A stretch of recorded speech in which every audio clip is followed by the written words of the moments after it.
Sixièmement, chercher Dieu te conduit à recevoir beaucoup de révélations de sa personne, de qui il est. Tu vas recevoir la révélation de ses mystères.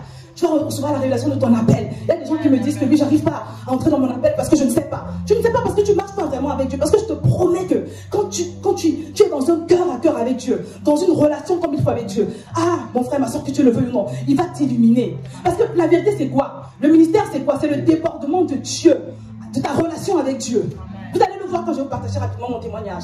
Le ministère, la révélation, ton appel et tout, provient du débordement de ta relation avec Dieu. Donc si tu as une relation véritablement avec Dieu, c'est obligé. Tu vas savoir, il va te montrer. Amen. Voilà. Et l'un des avantages aussi que le fait que j'étais toujours cette personne fourrée dans sa chambre, en train de méditer, en train d'interroger Dieu, en train de prier, en train d'adorer, en train de remplir mes cahiers. Parce que quand je me retrouvais dans sa présence, il me parlait, il y avait un déversement, il y avait un téléchargement. J'entendais des pensées. J'ai rempli des cahiers comme ça, des cahiers, des cahiers, des cahiers. Et c'est dans cette foulée-là que j'ai reçu beaucoup de révélations. La révélation, par exemple, concernant mon autorité, le fait que par rapport au combat que j'avais, c'était simplement une question de conscience de ma supériorité sur le diable. Bref, j'ai reçu beaucoup de révélations. Beaucoup de révélations. Dans ce moment où je cherchais le Seigneur, je vous assure. C'est là dedans également, et ça c'était l'une des plus grosses révélations que j'ai réalisées, que c'était possible de toucher Dieu dans la prière, que c'était possible de l'expérimenter, que c'était possible de le palper. C'est là où j'ai réalisé que la première fois que ça m'est arrivé, je n'y croyais pas en fait. J'étais dans un moment de tristesse intense, et à un moment donné, je ressens comme une couverture chaude qui me recouvre, une présence chaude et agréable. C'était magnifique en fait, une présence réconfortante. Et ce genre d'expérience a commencé à se multiplier. Et c'est là où j'ai dit, mais c'est pas possible. J'étais à milieu de me douter qu'on pouvait toucher Dieu dans cette dimension. J'étais à milieu de me douter qu'on pouvait se faire consoler comme ça par le Seigneur. J'étais à milieu de me douter qu'on pouvait l'expérimenter, qu'on pouvait le vivre, qu'on pouvait le toucher. Et bien aimé.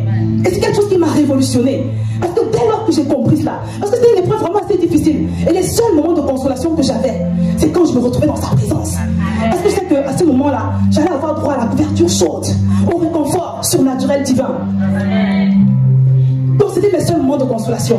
Et quand j'ai commencé à multiplier ce genre de moments, je me suis dit, mais c'est pas possible. Il y a tellement de gens qui sont dans la dépression, il y a tellement de gens qui ont des envies de suicide, il y a tellement de gens qui souffrent, ils ne sont pas au courant que c'est possible de se faire consoler par Dieu. Il faut que les gens sachent, il faut que les gens soient au courant, il faut que la planète entière sache que Jésus libère, il faut que la planète entière sache que Jésus restaure, il transforme, qu'on peut le toucher. Et c'est de là qu'est venu mon appel. Parce que je vous assure, je ne peux pas vivre ce genre d'expérience et rester comme ça sans penser aux autres, à moins d'être égoïste. C'est pas possible. Parce que je me suis dit, mais c'est pas possible. Toutes ces personnes qui souffrent, elles devraient pouvoir expérimenter ce que j'expérimente dans le lieu secret. Donc c'est de là qu'est venu mon appel en fait. Parce que je me suis dit, c'est comme ça qu'est venue l'idée. Parce que je me suis dit, bon, il faut que je le dise à la planète. Il faut que tout le monde sache. Mais je ne savais pas comment j'allais procéder. Je ne savais pas. J'ai commencé à prier. Et pour couper court, c'est là où je suis tombée sur un enseignement du pasteur Yvan sur l'appel. Et j'ai su que là où je devais exercer, c'était sur les réseaux sociaux. J'avais créé une chaîne YouTube, mon blog. Voilà. En tout cas, ce que je fais sur YouTube aujourd'hui est le résultat de ce que j'ai vécu dans la présence de Dieu, dans le lieu secret. Et c'est pour ça que je dis que quand tu le cherches et que tu commences à l'expérimenter, à goûter à lui dans la présence, dans sa présence, dans le lieu secret, mais c'est obligé. Tu auras envie de le partager. Ta seule question, ce sera comment cela se fera-t-il? Mais c'est quelque chose que tu ne peux pas garder pour toi. Parce qu'il y a trop de souffrance ici-bas. Il y a trop de gens qui souffrent. Il y a trop de gens qui souffrent, même parmi les chrétiens. C'est-à-dire qu'il est né de nouveau, ou elle est née de nouveau, mais elle est restée au premier niveau. Elle est restée au tout premier niveau de la foi. Elle n'expérimente pas la gloire de Dieu. Elle n'expérimente pas sa présence bienfaisante. Mais bien aimé, il faut que tu sortes pour quelqu'un qui se sent concerné aujourd'hui. Il faut que tu sortes de ce premier niveau-là. Il faut que tu ailles une dimension plus haut. Il faut que tu ailles une dimension plus loin. Amen. Oui, donc ça c'est pour le point 6.